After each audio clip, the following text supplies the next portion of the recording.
ven el esquema, si bien resulta un poco chistoso, el Machine Learning se basa en utilizando técnicas de aprendizaje. A las máquinas se les enseñan ciertas cosas, que en general lo que se enseña son patrones que de alguna manera nosotros queremos clasificar posteriormente o bien de alguna manera optimizar algún valor, buscar de una escalar, etcétera. De ahí vamos viendo ejemplos, ¿ya? Pero este dibujo más o menos muestra cómo una máquina le enseña a una máquina, ¿ya? Y eso es lo que de alguna manera se está proyectando acá. Machine Learning, existen diferentes tipos de aprendizaje, ¿ya? Si no ven lo que estoy mostrando me dicen. ¿Dónde está el aprendizaje supervisado, el no supervisado y el aprendizaje de alguna manera reforzado? La tendencia actual está yéndose más por este lado de acá, ¿ya? Porque este lado de acá, en general, trabaja muy bien cuando tengo ejemplos. ¿En qué se diferencian?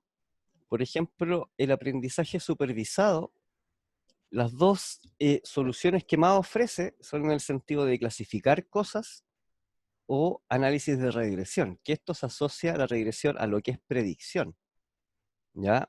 O buscar de alguna manera ciertos elementos que permitan optimizar algún proceso, ¿sí? Pero en general lo que busca la regresión es predecir, ¿sí? Predecir, por ejemplo, temperatura, cuánto se necesita gastar para X cosa, etcétera, ¿ya? Y la clasificación, bueno, si nosotros podemos clasificar cosas, podemos clasificar lo bueno y lo malo, ¿cierto? Entonces podemos tener ciertos diagnósticos de enfermedades, ¿ya? También podemos clasificar de alguna manera a los consumidores, si lo ven desde un punto de vista más comercial, donde esta clasificación, por ejemplo, ayuda a la retención de clientes dándole ofertas que a ellos les parezcan pertinentes. ¿Y por qué uno dice pertinente? Porque pueden haber 1 millón de ofertas, pero solo algunas son para ese consumidor. Entonces aquí se aplica de alguna manera la clasificación de los clientes para poder ofrecerles algo. Bueno, clasificación de imágenes, detección de fraude en general. Aquí se muestran algunos ejemplos de aplicación, ¿ya? ¿En qué coinciden estas aplicaciones y lo que es regresión y clasificación? Que utilizan aprendizaje supervisado. Es decir, aprenden de ejemplos, ¿sí?, guiados para clasificar o predecir. En cambio, el aprendizaje no supervisado no tiene ejemplos guiados, ¿ya? Por ejemplo, en esta figura se muestran dos especies, ¿cierto? Femenina y masculina. Entonces, aquí, ¿cuál es el ejemplo? Se le está enseñando a la máquina cuál es masculina y cuál es femenina.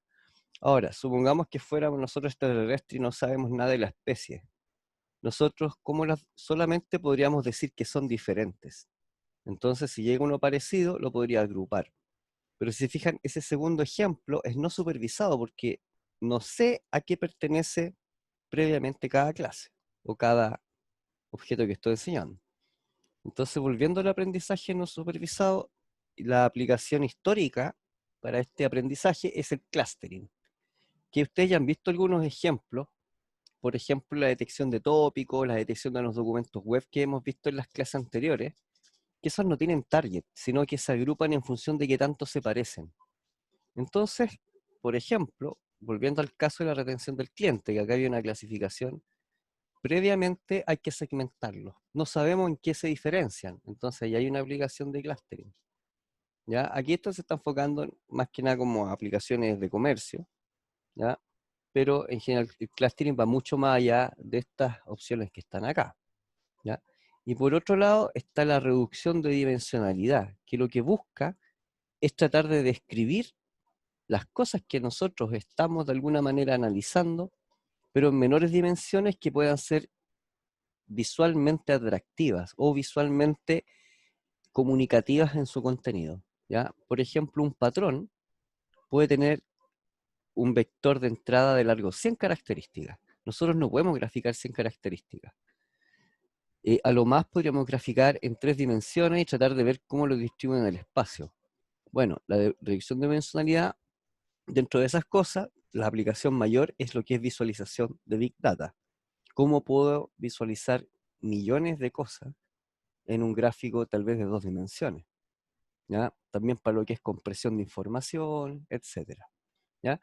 Y por otro lado, aprendizaje reforzado, que es un aprendizaje de alguna manera inducido, que previamente podría haber tenido uno de estos dos aprendizajes en la técnica, o bien los datos. Por ejemplo, si quiero agregar un nuevo conjunto, ya, de consumidores al modelo, puedo utilizar el modelo que ya tenía y de alguna manera voy agregando esta información. Ahora, esto aprendizaje por refuerzo de alguna manera también tiene otras aplicaciones que se acercan un poco más a lo que es la inteligencia artificial moderna, que es cómo las máquinas pueden seguir aprendiendo a partir de lo que ya han aprendido, ¿sí? Entonces se utiliza mucho para lo que es navegación de robots. ¿Por qué? Porque a los robots ya no se les programa para que sigan una trayectoria, sino que se les programa para que tengan ciertos movimientos y ellos decidan cómo se van a mover para llegar a un objetivo. Entre el ensayo y el error, ellos pueden optimizar cómo son de alguna manera las rutas a seguir y en un nivel más bajo, ¿ya?, de computación, cuáles son los pulsos eléctricos que deberían mandar a sus motores.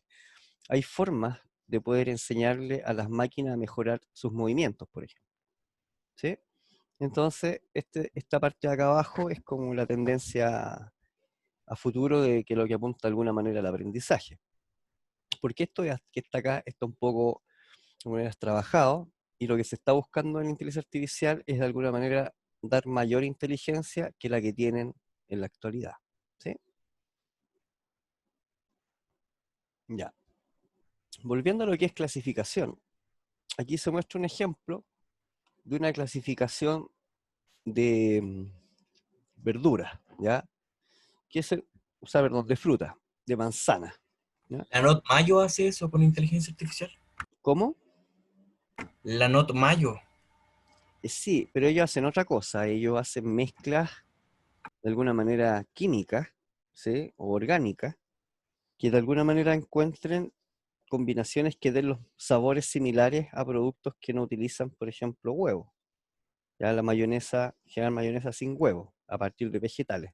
Entonces, Notco se enfoca más que nada en lo que es generar productos alimenticios con combinaciones de otros productos que no son derivados del mismo origen, ¿se entiende? ¿Ya?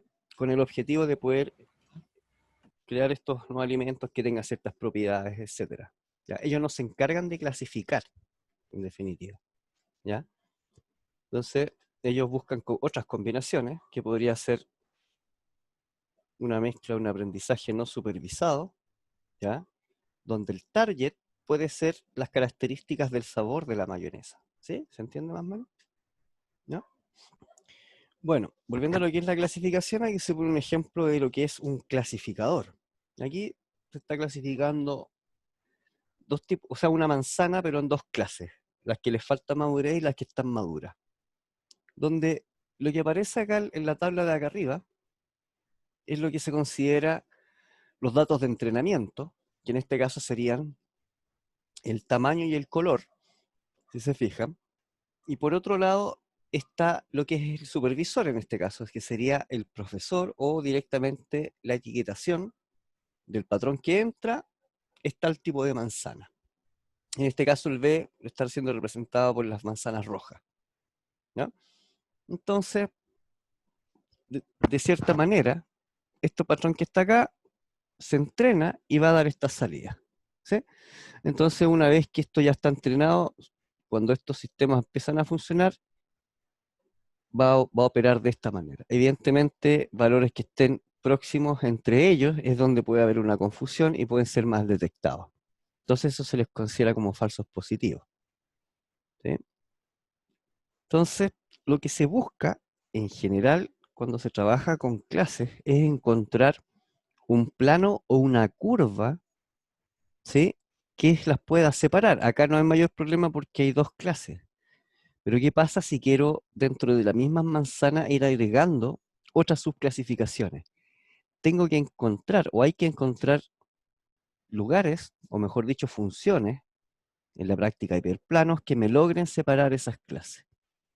Entonces, en definitiva, si uno analiza esta gráfica, lo que hace un modelo de entrenamiento es encontrar precisamente esta curva que está acá, si lo vemos de esa manera, para poder saber cuando ingresa uno que no está en este conjunto, poder saber a cuál pertenece. ¿Ya? Esto es una representación, si yo tengo solo un patrón de largo 2, que en este caso sería color y tamaño. ¿Ya? En términos generales, este ejemplo que está acá representa el ejemplo de las manzanas, pero esto representa la terminología general. Donde se fija en el patrón de entrada acá era color y tamaño, acá pueden ser n características, y en definitiva la salida va a ser una función que nosotros vamos a poder medir si está siendo bien asignada o no. ¿Ya? En el caso anterior, nosotros estábamos viendo si era verde o roja. Aquí ya va a depender de lo que nosotros estamos clasificando. Y el agente, en este sentido, es un programa que va a generar este entrenamiento, de alguna manera. ¿Ya? O bien, ya una vez que está entrenado, se utiliza el modelo para generar la clasificación. ¿Sí? Pero esta es la estructura general.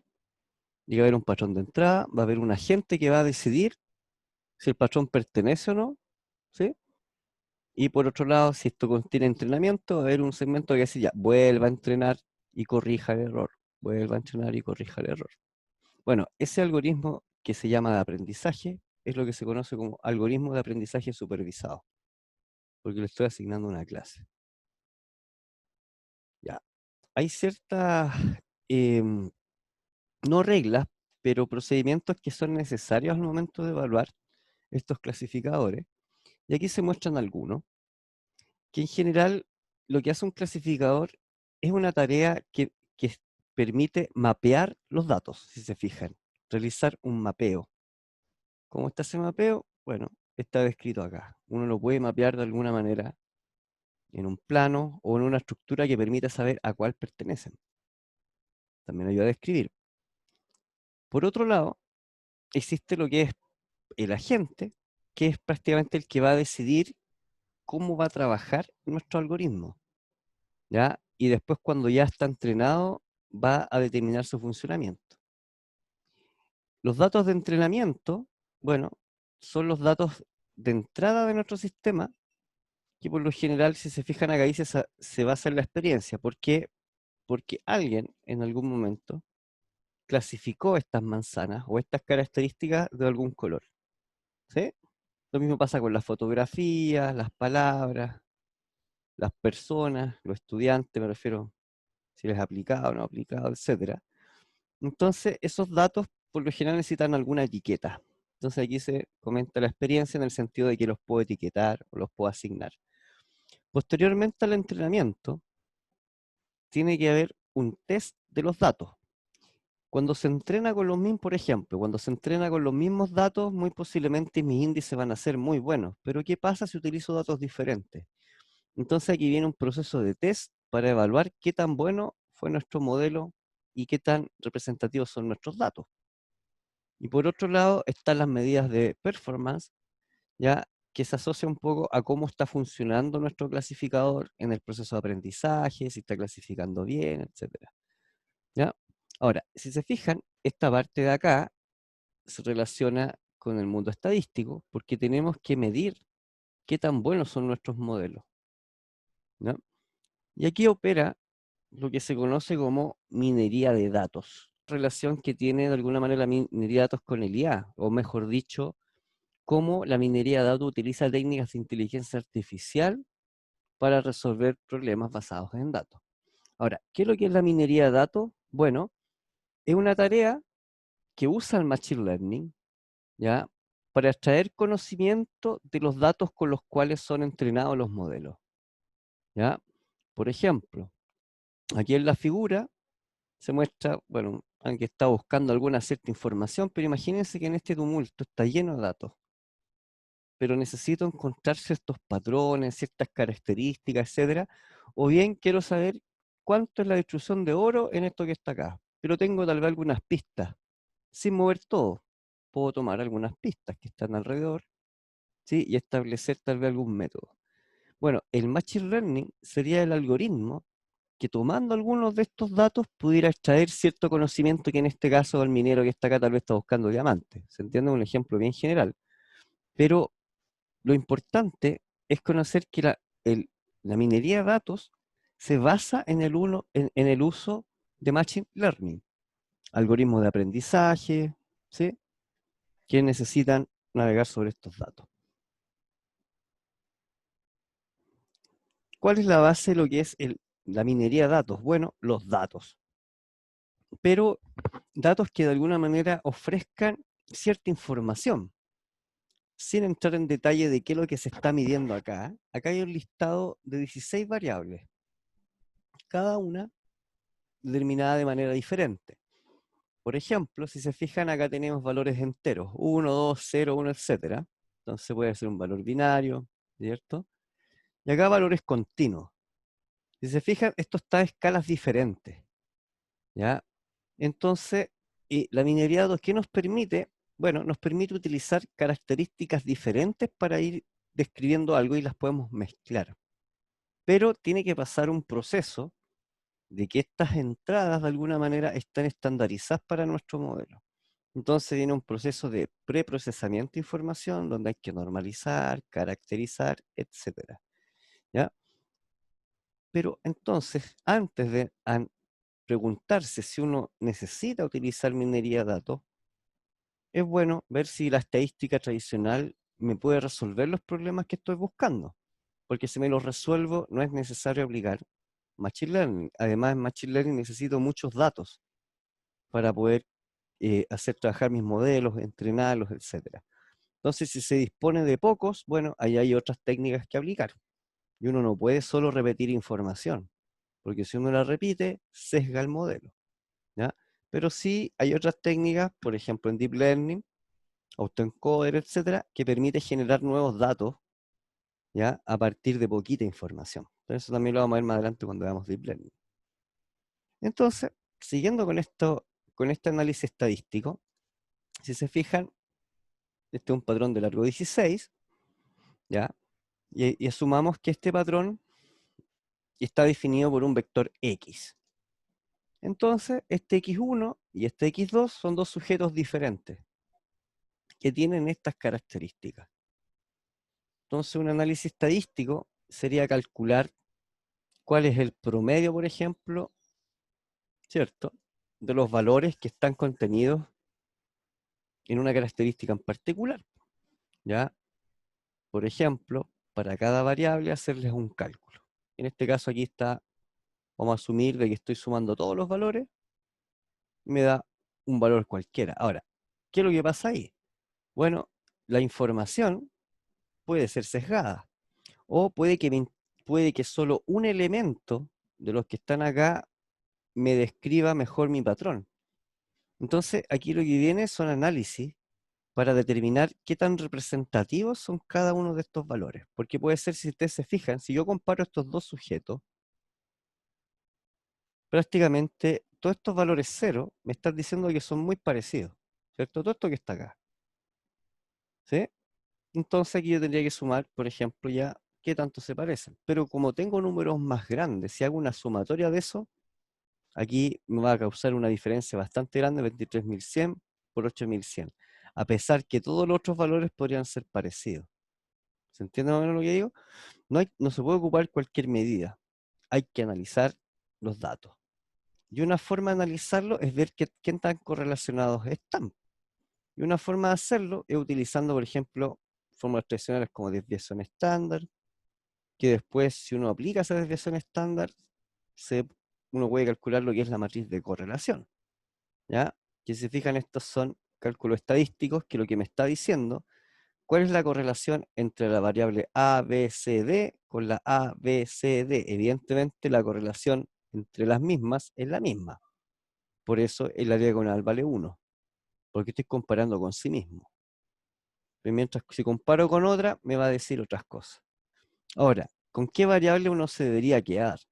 Bueno, si hay más de una que están correlacionadas entre sí, tengo que elegir una de ellas. Porque si están correlacionadas muy fuertes, estoy ocupando una variable de más. Ahora, ¿cuál escogería? Bueno, la más diferente entre ellas, y así sucesivamente, ¿ya? Donde, por ejemplo, estos análisis uno los puede ir observando a medida que uno grafica estos resultados. Que estas ya son matrices, por ejemplo, de correlación, para distintos valores de K en intervalos, fíjense, entre -1 y 1, entre 0 y 1.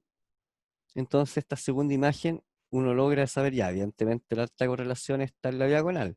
¿Y cuáles valores más? Bueno, uno podría decir que este patrón que está acá, esta que está aquí, este y ese, tienen una alta correlación. ¿Ya? Uno debería escoger uno de ambos. O escojo este, por ejemplo, vean esta intersección. Estoy acá, en la última, el último dato, pero intersectado con el antepenúltimo. ¿Con cuál me quedo? ¿Con el antepenúltimo o el último? Que sería el mismo para el lado, si se fijan. Ese o ese. Bueno, por lo general, el más usual es escoger el que sea más diferente entre esos dos. ¿En qué sentido? Cada uno de estos va a tener muchos datos. Muchos datos. ¿Sí? Bueno, estos son análisis que uno hace por lo general estadístico antes de empezar a trabajar con los datos, para así poder describirlos mejor. Y por otro lado, posterior a nuestro análisis viene lo que es la validación, que la validación clásica se llama validación cruzada, donde, sin entrar en mayor detalle lo que dice acá, lo que hace es se particionan los datos en tamaños más o menos equidistantes. Ya, déjame ver si tengo un lápiz por aquí. No me acuerdo, ya no importa. ¿Ya? Y lo que se hace es probar primero, entrenar con un conjunto de datos y probar con otro. Y después hacer intercambio de datos. A medida que se entrenan esos modelos, uno va a tener un grado de error dado un conjunto de datos X. Entonces eso se guarda. Después del final de todo este proceso, voy a tener un listado de errores. ¿Ya? Un listado de errores. Entonces, si ese listado de errores tiene alta varianza, significa que es muy dependiente de los datos. Si los errores en promedio se parecen todos, significa que el modelo, por lo menos en este conjunto de datos que se utilizó, está teniendo medidas parecidas. ¿Sí? ¿Ya? ¿Qué significa eso? En la práctica, si los errores tienen una alta varianza, significa que mi modelo va a ser sensible a los datos de entrada. Entonces yo no puedo asegurar un porcentaje X y ese se va a cumplir siempre. ¿Entiendes? Entonces, si se fijaron, la minería de datos utiliza el Machine Learning, pero necesita tener dominio de la persona de estadística para poder validar los resultados que uno va a obtener. Aquí les muestro unas estadísticas muy simples, pero en general uno agrega otras más. ¿Ya? También está todo el área de definición, que aquí serían hipótesis basadas en datos. ¿Alguna duda hasta ahora? ¿No? Ya. Bueno, siguiendo con los clasificadores, está lo que es el perceptrón. Y nos vamos directo al perceptrón porque vamos a estar utilizando en el trayecto del curso varios modelos de redes neuronales. Y el más antiguo se llama perceptrón, que fue diseñado por el año 47. ¿Y qué es lo que hace el perceptrón? Bueno, es un clasificador lineal y tiene esta estructura que está acá abajo. Y si se fijan, si uno extiende esa sumatoria, queda una expresión lineal de los A sub i por los X sub i. Y eso va a tener una sumatoria. ¿Cómo trabajan estos modelos? Bueno, cada perceptrón puede determinar un hiperplano. Es como decir una recta, ¿ya? Sobre un plano. ¿Sí? Entonces, si tengo una recta, significa que ya por lo menos puedo separar dos cosas. En 1 o 0. ¿Qué es lo que se presenta acá abajo?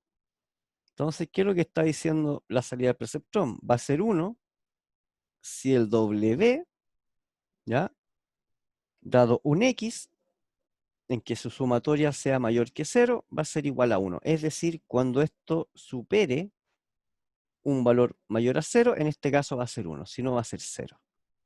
¿Ya? Ustedes pueden decir, ah, ya, pero ¿qué quiere decir eso? Bueno, supongan que este W es mayor que 1, y aquí tengo una X sub I, ¿ya? Y supongamos que estos fueran valores binarios. Solamente esto sería valor 1 si mis dos valores de entrada X son 1, si se fijan. ¿Ya? Eso es una forma de clasificar. Ahora, esta es la forma más básica. ¿En qué van cambiando los modelos en la actualidad? Que van dependiendo, van ajustando a qué valores, que ya no sería mayor que 0, sino mayor que un umbral, esto se va a activar o no. Si vuelven al caso de las manzanas y las peras, aquí serían ciertas características, donde el X es la entrada y los W sería el peso de cada característica. En el caso de las manzanas verde y roja, ¿cuál es la característica principal? El color. Entonces uno podría determinar un 1 si está cerca del verde, por ejemplo, y un 0 si está cerca del rojo, cosas así. ¿Ya? Entonces, lo que importa entender acá es que esta expresión logra separar en un plano linealmente las cosas, que es lo que aparece aquí. ¿Ya? Entonces, acá se pone un ejemplo con el cual incluso se rebatió el uso de la inteligencia artificial por el año fines de los 50, y donde la inteligencia artificial entró en un periodo oscuro, fue porque se rebatieron estas mismas funciones que están acá. Al principio, las redes neuronales fueron fascinantes porque se podían integrar en circuitos electrónicos, pero una simple red neuronal no podía hacer esta separación del XOR.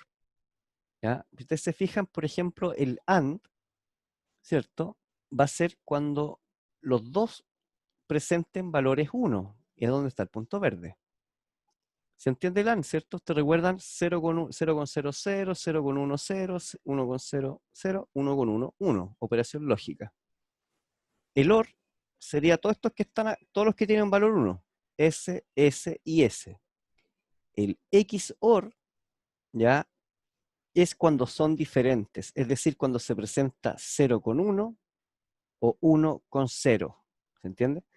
Entonces, si se presenta un XOR, fíjense que yo no lo puedo separar con una línea recta.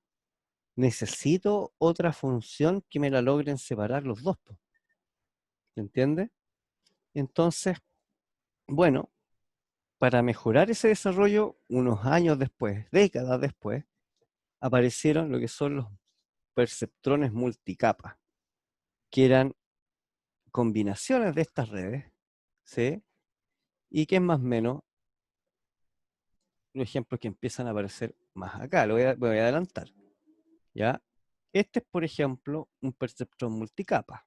Este es un perceptrón por sí solo. Lo que estamos viendo ahora es este, que me logra separar una línea. En cambio, este ya me empieza a separar más, porque empiezo a repartir esos hiperplanos acá adentro. Entonces ya se pueden imaginar qué pasa cuando estas redes neuronales son más grandes. Puedo de alguna manera tener más hiperplanos. ¿Ya? Gráficamente, un perceptrón es una unidad que tiene ciertas entradas. Cada entrada va ponderada con un peso, y eso es lo que se conoce como función de propagación. La salida que sale acá es lo que se conoce como función de activación. ¿Ya? Aquí está un poco definida una matemática básica para este modelo, pero en general este es el modelo básico de un perceptrón, que dado una serie de entradas permite separar en un plano dos cosas. ¿Por qué? Porque esta salida perfectamente la puedo transformar en un 0 o un 1. ¿Sí? Entonces por eso me permite solo dos cosas. Aquí un ejemplo general de esta regla de aprendizaje, que dado un conjunto de entrenamiento, ¿ya? Si el valor que quiero obtener, por ejemplo, es menor o igual que 0, bueno, hago cierto cambio. Y si lo quiero hacia el otro lado, hago otro cambio en el signo opuesto, si se fijan. Entonces de esa manera me empiezo a acercar hacia un lado del plano o hacia el otro. Esto se hace para poder entrenar el perceptrón, que dado patrones de entrada, vayan determinando un 1 o un 0. Un 1, en este caso sería entre un número mayor a 0 y menor o igual a 0. Entonces por acá está el menos 1 y por allá está el más 1. ¿Se fijan? Entonces, esa es como la regla general. Ya. ¿En qué se aplicaba o en qué se aplica también? Por ejemplo, uno puede entrenar directamente con los valores de los colores, los píxeles de una imagen. Entonces, aquí estamos entrenando un conjunto de patrones y a esto le asignamos valores, por ejemplo, 1. A este le asignamos valores menos 1. Se entrena el sistema. En la práctica, un sistema básico de este tipo va a comparar la cantidad de píxeles que tiene en ciertas zonas, ¿ya? Para decir que si este patrón entra, ¿a cuál va a quedar clasificado? Evidentemente, este es tan básico que va a quedar clasificado posiblemente en esta zona que está acá, porque va a contar la cantidad de píxeles que se parecen. Esa es como la lógica que se seguiría al analizar este patrón con este tipo de redes. Entonces ya ven que esto puede capturar, o de alguna manera seleccionar ciertos patrones que sean binarios. Funciona bien para ese tipo de patrones. Pero en la práctica ya no utilizamos patrones binarios de este tipo. ¿Sí? Bueno, y acá los diferentes modelos en los que derivó este modelo tan simple que está acá. 47, y esto que está acá abajo ya es la última década. ¿Sí? La década del 2010. Más adelante vamos a ir viendo los diferentes modelos. Por otro lado, si recordaban esta imagen, a lo que vimos ahora fue algunas técnicas de clasificación. Ahora vamos a ver un poco de aprendizaje no supervisado. Bueno, esto se relaciona con lo que es clustering, que a diferencia de tener una función objetivo, uno tiene patrones. Y supongamos que fueran estos patrones de entrada, nosotros visualmente ya observamos que hay cuatro grupos, porque hay 4 grupos que están de alguna manera sus conjuntos de datos cercanos entre sí, pero también separados entre ellos los grupos. Esto es muy intuitivo para nosotros, pero ¿cómo hacemos que la máquina los detecte? ¿Ya? Evidentemente hay que utilizar medidas de distancia, ¿ya? ¿Y qué pasa si el patrón es de largo 10? ¿Cómo medimos a distancia? Bueno, ahí entran las técnicas de Machine Learning que permiten utilizar altas dimensiones y ver qué tan lejos están esos vectores. Pero esto es la práctica lo que uno está tratando de buscar. Cómo están aglomerados los datos en un dominio. Imagínense que estas son personas. Por ejemplo, analicemos lo que es Twitter, el problema que van a trabajar. Estas podrían ser diferentes temáticas que se están conversando en Twitter, y supongamos que fueran los 4 tópicos más relevantes. ¿Ya? Esto podría representar precisamente eso, que se están hablando 4 temas, donde tal vez estos temas que están acá se parecen entre sí, ¿sí? Y hay un tema que ya de alguna manera tal vez se está hablando menos. ¿Se entiende? Bueno, esa hipótesis uno las puede ir corroborando a medida que empieza a explorar los datos, que es lo que se llama data driven. Ese término es explorar la información, los datos. Entonces, si se fijan, el no supervisado ya podría dar esta característica que está acá. Pero esto se ve un poco confuso, si se fijan. Aquí estoy graficando en XY cómo se relacionan tópicos cualquiera, que podrían ser los tópicos de Twitter, por decirlo. ¿Ya? Y esto no significa que esté mal clasificado, sino que la expresión gráfica me muestra estos datos agrupados. ¿Por qué? Porque acá se están describiendo tópicos, no se está describiendo una característica. Entonces, un análisis más adecuado de eso es, por ejemplo, este gráfico que está acá abajo. Que lo que se aplica acá abajo es reducción de dimensionalidad. ¿Sobre qué? Sobre estos mismos datos que estaban acá arriba. Entonces, ahí hay una aplicación, por ejemplo, Big Data Visualización, es lo que está acá abajo. El clustering es lo que está acá arriba. ¿Ya? Entonces, de esta manera uno puede describir mejor las cosas, explicarlas mejor también. ¿Sí? Ver cuál realmente son los que están siendo parecidos entre ellos, etc. Si esto lo llevamos a Twitter, uno podría describir personas, tendencias, comentarios, conexiones, grupos de opinión, un bot. Los bots por lo general aparecen como pequeñas burbujas, pero que tienen concentrado gran parte de la información. Por ejemplo, cosas así. Cuando uno empieza a ver estos cúmulos, suelen ser bots, por ejemplo. Entonces hay forma de detectar los bots. Bueno, volviendo a lo que es la clasificación, aquí se pone un ejemplo de lo que es un clasificador. Aquí se está clasificando dos tipos, o sea, una manzana, pero en 2 clases. Las que les falta madurez y las que están maduras. Donde lo que aparece acá en la tabla de acá arriba es lo que se considera los datos de entrenamiento, que en este caso serían el tamaño y el color, si se fijan. Y por otro lado está lo que es el supervisor en este caso, que sería el profesor o directamente la etiquetación del patrón que entra, está el tipo de manzana. En este caso el B está siendo representado por las manzanas rojas, ¿no? Entonces, de cierta manera, este patrón que está acá se entrena y va a dar esta salida, ¿sí? Entonces, una vez que esto ya está entrenado, cuando estos sistemas empiezan a funcionar, va a operar de esta manera. Evidentemente, valores que estén próximos entre ellos es donde puede haber una confusión y pueden ser más detectados. Entonces, eso se les considera como falsos positivos, ¿sí? Entonces, lo que se busca en general cuando se trabaja con clases es encontrar un plano o una curva, ¿sí?, que las pueda separar. Acá no hay mayor problema porque hay dos clases. Pero ¿qué pasa si quiero dentro de la misma manzana ir agregando otras subclasificaciones? Tengo que encontrar o hay que encontrar lugares, o mejor dicho, funciones en la práctica hiperplanos que me logren separar esas clases. Entonces, en definitiva, si uno analiza esta gráfica, lo que hace un modelo de entrenamiento es encontrar precisamente esta curva que está acá, si lo vemos de esa manera, para poder saber cuando ingresa uno que no está en este conjunto, poder saber a cuál pertenece, ¿ya? Esto es una representación, si yo tengo solo un patrón de largo 2, que en este caso sería color y tamaño, ¿ya? En términos generales, este ejemplo que está acá representa el ejemplo de las manzanas, pero esto representa la terminología general.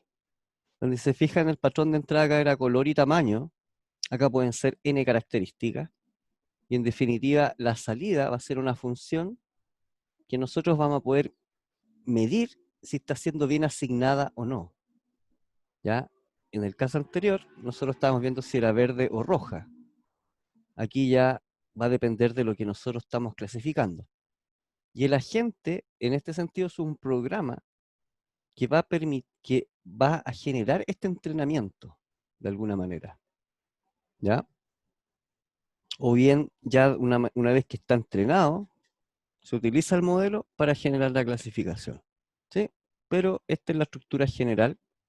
Y va a haber un patrón de entrada, va a haber un agente que va a decidir si el patrón pertenece o no, ¿sí? Y por otro lado, si esto contiene entrenamiento, va a haber un segmento que dice ya, vuelva a entrenar y corrija el error, vuelva a entrenar y corrija el error. Bueno, ese algoritmo que se llama de aprendizaje es lo que se conoce como algoritmo de aprendizaje supervisado, porque le estoy asignando una clase. Ya, hay ciertas, em, no reglas, pero procedimientos que son necesarios al momento de evaluar estos clasificadores. Y aquí se muestran algunos, que en general lo que hace un clasificador es una tarea que permite mapear los datos, si se fijan, realizar un mapeo. ¿Cómo está ese mapeo? Bueno, está descrito acá. Uno lo puede mapear de alguna manera en un plano o en una estructura que permita saber a cuál pertenecen. También ayuda a describir. Por otro lado, existe lo que es el agente, que es prácticamente el que va a decidir cómo va a trabajar nuestro algoritmo, ¿ya? Y después cuando ya está entrenado, va a determinar su funcionamiento. Los datos de entrenamiento, bueno, son los datos de entrada de nuestro sistema, que por lo general, si se fijan acá, dice, se basa en la experiencia. ¿Por qué? Porque alguien en algún momento clasificó estas manzanas o estas características de algún color, ¿sí? Lo mismo pasa con las fotografías, las palabras, las personas, los estudiantes, me refiero, si les ha aplicado o no aplicado, etcétera. Entonces, esos datos por lo general necesitan alguna etiqueta. Entonces aquí se comenta la experiencia en el sentido de que los puedo etiquetar o los puedo asignar. Posteriormente al entrenamiento, tiene que haber un test de los datos. Cuando se entrena con los mismos, por ejemplo, cuando se entrena con los mismos datos, muy posiblemente mis índices van a ser muy buenos. Pero ¿qué pasa si utilizo datos diferentes? Entonces aquí viene un proceso de test para evaluar qué tan bueno fue nuestro modelo y qué tan representativos son nuestros datos. Y por otro lado están las medidas de performance, ya que se asocia un poco a cómo está funcionando nuestro clasificador en el proceso de aprendizaje, si está clasificando bien, etcétera. ¿Ya? Ahora, si se fijan, esta parte de acá se relaciona con el mundo estadístico porque tenemos que medir qué tan buenos son nuestros modelos. ¿Ya? Y aquí opera lo que se conoce ya. Prácticamente todas las medidas de clustering o cómo uno trabaja con clustering se basan en medidas de distancia. La medida de distancia más utilizada, bueno, distancia euclidiana. ¿Por qué? Porque puedo de alguna manera describir mis patrones en un espacio. Ahora, como los espacios pueden ser Rn, a veces son más adecuados otras distancias, como lo es, por ejemplo, la distancia euclidiana, pero basada en distancia coseno, ¿sí? Que es lo que se ocupa generalmente en matemática o análisis de vectores, ¿ya? Pero en definitiva, sin importar la medida que uno está haciendo, lo que uno está ocupando son medidas de distancia. ¿Por qué? Porque los algoritmos lo que buscan es, dado unos puntos, empezar a encontrar cómo se relacionan ellos con los demás. Y la única forma de saberlo es ver qué tan cerca están y qué tan lejos están de los otros. ¿Ya?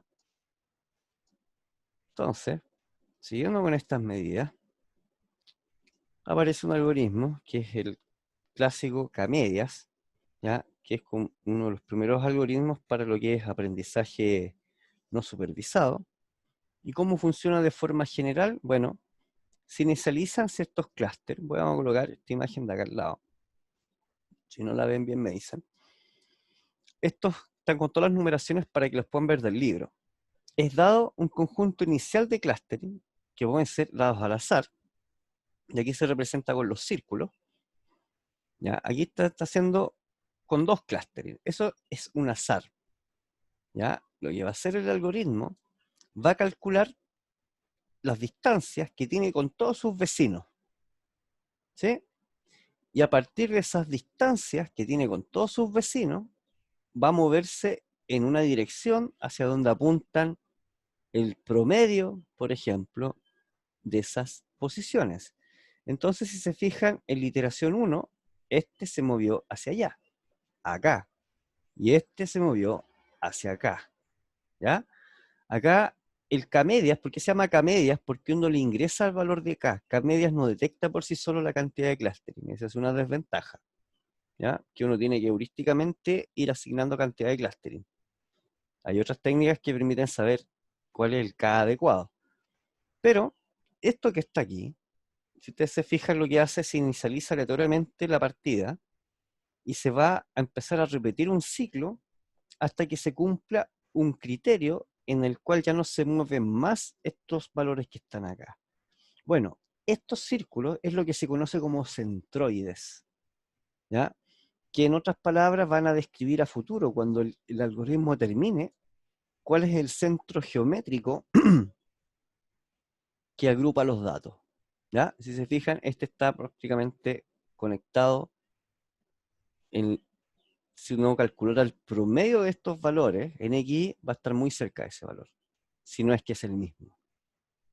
¿Ya? Entonces, ¿dónde está separado esto? Si uno traza una línea recta acá, ¡pum!, generalmente esa línea recta va a estar al medio, ¿cierto? Cruzada con otra línea. Bueno, ese sería el hiperplano que se produce acá. El punto medio entre este y este. ¿Ya?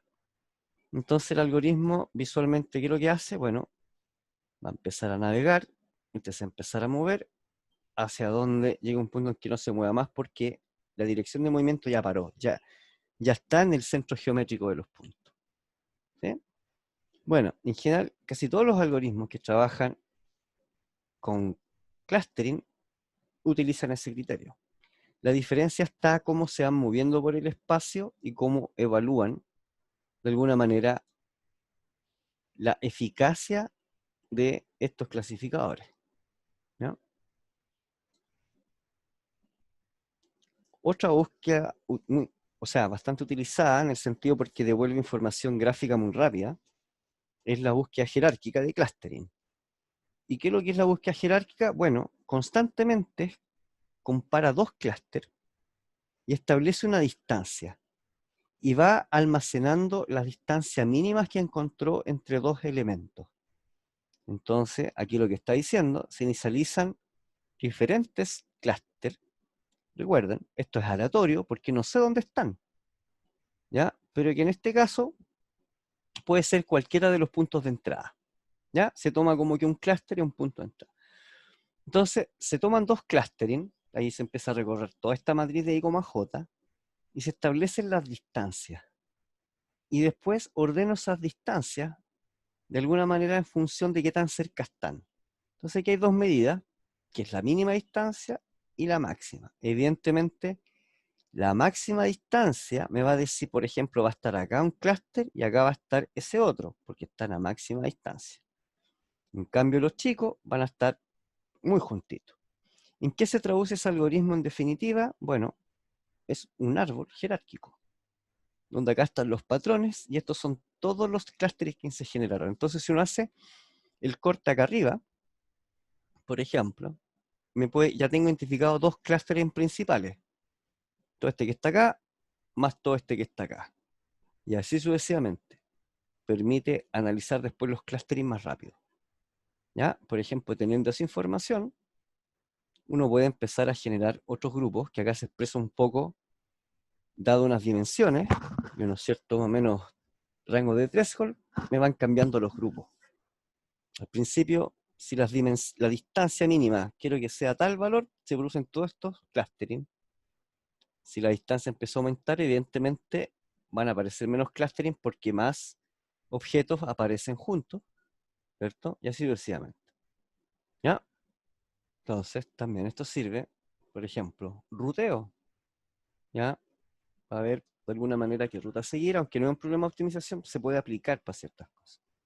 ¿Ya? Entonces, fíjense, aquí hay dos métodos ya, listo. K-media y clustering jerárquico. ¿Qué opina la gente en Twitter? ¿Cómo está distribuida? ¿Quiénes son los líderes? ¿Sí? De opinión. Ya, acá un listado de algunos aprendizajes supervisados y otros no supervisados y otros de reforzamiento. Y si se fijan, aquí aparece algo en común, que son las redes neuronales. Entonces, no solamente las escojo porque me gustan, en general enseñarlas, sino porque si uno aprende a dominar cómo funciona un modelo en general de red neuronal, uno puede aplicarlo a todas las técnicas de entrenamiento. Entonces, el conocer uno bien les va a permitir probar los otros. Después se van a dar cuenta que uno no tiene que ser experto en la matemática, ¿ya? O en la simulación para poder probar los métodos. Uno lo que le interesa conocer es las entradas y las salidas que uno quiere obtener. Después los métodos van a estar en las diferentes herramientas. Y ahí uno determinará cuál ocupar. Por ejemplo, lo que hicimos la semana pasada, si recuerdan. Que escogimos varios métodos y después los probamos y les colocamos unas medidas de eficacia. Vamos a ver si están por acá en otro lado. Pero, en definitiva, las técnicas, si ustedes se fijan, las pueden probar todas y después se quedan con el mejor modelo. ¿Y cómo se evalúa el mejor modelo? Con minería de datos. Y ahí está la conexión. ¿Ya? Minería de datos. Para explorar las técnicas y después para validar los modelos. Primero, ahora la pregunta, ¿cuál es el número adecuado de clúster? Bueno, ahí lo vamos a ir viendo en lo que es laboratorio y lo que es la próxima clase. Vamos ya a partir de lleno con lo que son redes neuronales, que ya hemos visto algunos ejemplos, ¿ya? Pero los vamos a ir repitiendo acompañado un poquito con teoría.